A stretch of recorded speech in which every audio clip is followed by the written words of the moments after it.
Hi guys, for today's little dollar deal, we have letterpress styles. Now I'm just going to show you quickly how these styles work. You know, letterpress is typically when um, there's been something printed off and it's printed in such a paper and on a paper weight where you get an impression and it looks really very pretty.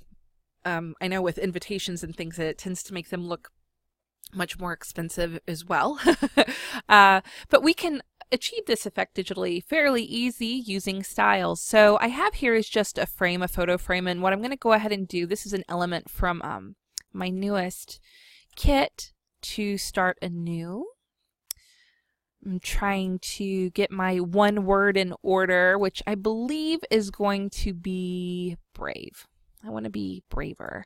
And all right, so here, this is where a picture would be, and this is where there would be like a photo caption. So I'm just going to take out my text tool, and I'm going to pick out a fun font. Let's go with Special Elite. It's kind of a fun typewriter kind of font. And I'm going to be like, yay, dollar deals. All right, I'm just going to drag him in there. Yay, dollar deals. All right, so what do these styles do? Let's go ahead and make this so we are really zoomed in so you can see what is going on here. So typically whenever we're, adding text to our layouts and perhaps like marking a photo frame or something, a label, whatnot, we throw our text on there and we call it good. Now what this does is it can add a little extra oomph to your text. So these styles, there's four types of letterpress, and then from those four types there's four sizes ranging from a very large, and it makes it almost look cushiony, to a smaller, more compact. I'm going to go ahead and try to show you that by utilizing the Emboss or Letterpress 1. So, and this even adds texture, okay? It adds a little texture. And depending on the color, it'll look really cool or not. Typically, it's going to look pretty cool. So this is Emboss 1, large. This is, as you see there, this is Emboss 2, like the extra large. And as I was saying, very poofy. And the different ones just have very different effects. So this is going to large. Then we're going to skip over here to medium. And then here at the bottom is small. So I'm just going to show you from the small, because that's what I would use on something like this, is the various effects. As you can see, it's subtle, but very pretty. I kind of like the medium on this right now, really. I think that's nice. So without, or not without, I should say. Boop. That's without.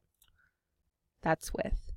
Now that we were zoomed in really far, I just want to show you what that would look like, let's say, on a layout. So I'm going to go ahead and increase my canvas size here to be the size of a page. So we'll do a 12 by 12. And I'm not going too crazy here. I'm just going to plop a little bit of a paper here in the background. Let's see, something not too crazy. We'll go with the... All right. Now I'm just going to take these layers together with the emboss. I'm just going to merge them all together and add a shadow just for the heck of it. And let's fit screen. So you see there, it is a subtle effect, but it just adds a little something extra. Now the neat thing about this is you can use this in other ways too. If you're comfortable turning off the fill of a layer, in Creative Cloud, that's going to fill and changing it to 0 like that. I know there's a key binding and Photoshop Elements to do this too. Let me think. Now I remember. In Photoshop Elements, it's Shift, and then you go through your numbers, like hold Shift, 1, 2, 3, 4, like that. That's how you do it. Sorry that I forgot. All right, I'm going to go ahead and I'm going to open up one of my templates just to show you another way that we can use the letter emboss. So a new, let's go here. I have templates. Let's go with the stars. I'm just going to be pulling out this star mask here that I used in a previous tutorial. And I'm going to plop him here underneath our, like that. I'm going to resize him a bit too. Now, by playing with our fill, turning it down, what that does whenever we are utilizing layers is it allows us to keep the layer effect, but then also it makes the color of the layer itself go away. So the style is there, like that, as you can see, but then the layer itself isn't. Cool, right? So you can see they all have a little bit of a different effect. I really like how this one looks. This is Emboss 1 Small. And again, so what I've done is I've taken that, I've applied it to the stars, and then I've turned the fill down to 0. And it gives this sort of pressed in to the paper effect. It's a lot of fun. Now, if you have Creative Cloud and let's say you want to play with your lighting of this style, I always say don't be afraid to like really look and see what's going on here. What I would do, let's say if I think the lighter part, the highlight, isn't how I'd like it, I would first try to play around with the blending modes, maybe changing it to linear light or even vivid light, which can be a lot of fun. Vivid light's kind of fun.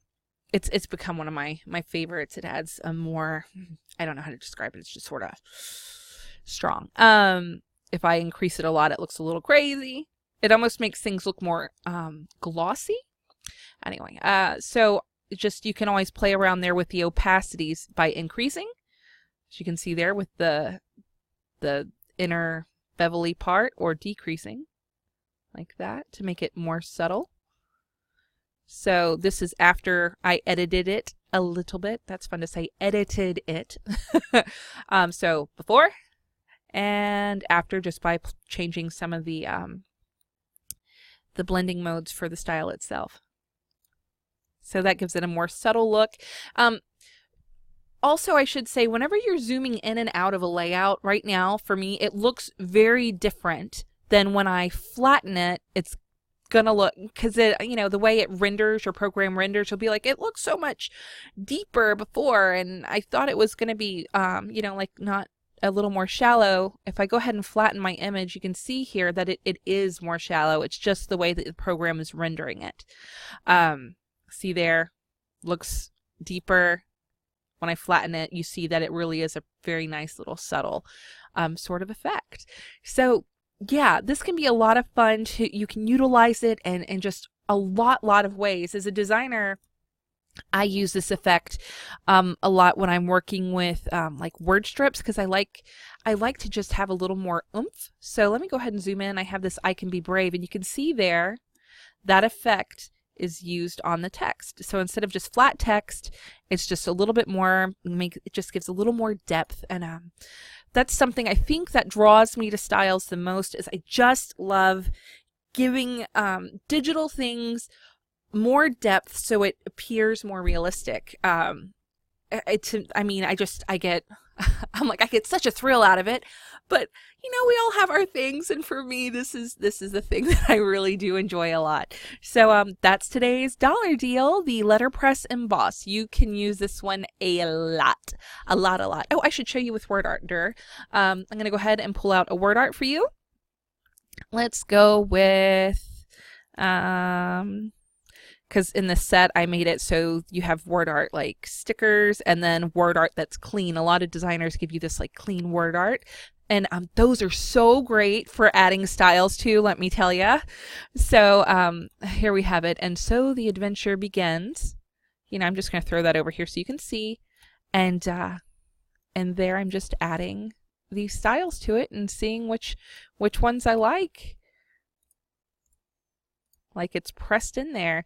Could even be more fun. You could make it almost look like your own element, or let's say you plopped it on something like a journal card or a shape that's you know, like see, just like that. It's almost like making your own little element. So that's it. Now that's it. That's today's set. Enjoy and have fun. Bye-bye.